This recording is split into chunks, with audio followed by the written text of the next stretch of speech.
તો છોટાઉદેપુરમાં સાર્વત્રિક આજે મેઘમહેર જોવા મળી ત્યારે અનેક એવા વિસ્તારો કે જ્યાં ધોધમાર વરસાદ પડ્યો છે। છોટાઉદેપુર જિલ્લામાં ધોધમાર વરસાદને કારણે નદી નાળાઓ છલકાયા છે। ઉપરવાસમાંથી પડી રહેલા વરસાદને કારણે નદીઓમાં સતત પાણીની આવક થઈ રહી છે। ત્યારે કોતર નજીક ઘૂંટણસમા પાણી ભરાતા આ દ્રશ્યો કેમેરામાં કેદ થયા છે। છોટાઉદેપુરના આ દ્રશ્યો છે કે જ્યાં ધોધમાર વરસાદ પડી રહ્યો છે। ધોધમાર વરસાદને કારણે કોતરોમાં પાણી ભરાયા છે। ત્યારે છોટાઉદેપુરના ઝેર ગામે વરસાદી પાણી ફરી વળ્યા છે।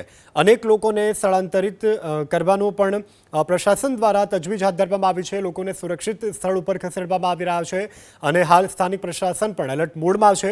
નીચાણવાળા વિસ્તારોમાં અને ખાસ કરીને કાચા મકાનોમાં રહેતા લોકો કે જેમને સલામત સ્થળે ખસેડવાની તજવીજ કરવામાં આવી રહી છે। આગળ વાત હવે છોટાઉદેપુરની ઓરસંગ નદીમાં ઘોડાપૂરની સ્થિતિનું નિર્માણ જોવા મળી રહ્યું છે। ઓરસંગ નદી કે જે હાલ તોફાની બની છે, પોતાની ભયજનક સપાટીથી ઓરસંગ નદી વહી રહી છે। છોટાઉદેપુરમાં પડેલા વરસાદને કારણે નદીમાં નવા નીરની આવક થઈ છે। ત્યારે છોટાઉદેપુર નજીકનો ચેક ડેમ કે જે પાણીમાં ગરકાવ થયો છે। ઉપરવાસમાં સતત વરસાદ પડી રહ્યો છે જેને કારણે ઓરસંગ નદીની જળ સપાટીમાં પણ વધારો થઈ રહ્યો છે। ત્યારે અનેક એવા નીચાણવાળા વિસ્તારોમાં રહેતા લોકો કે જેમને એલર્ટ કરવામાં આવ્યા છે। ઓરસંગ નદી તોફાની બનતાની સાથે પ્રશાસન પણ એલર્ટ મોડમાં આપ્યું છે।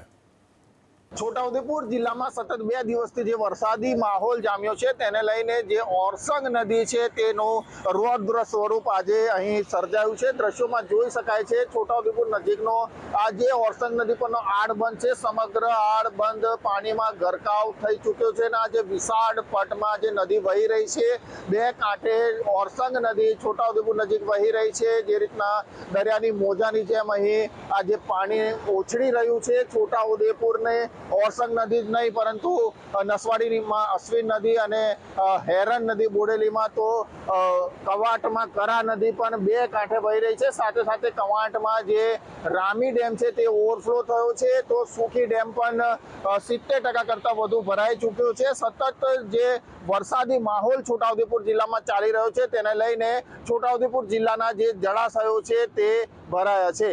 માજીદ ખાન, એબીપી અસ્મિતા, છોટાઉદેપુર।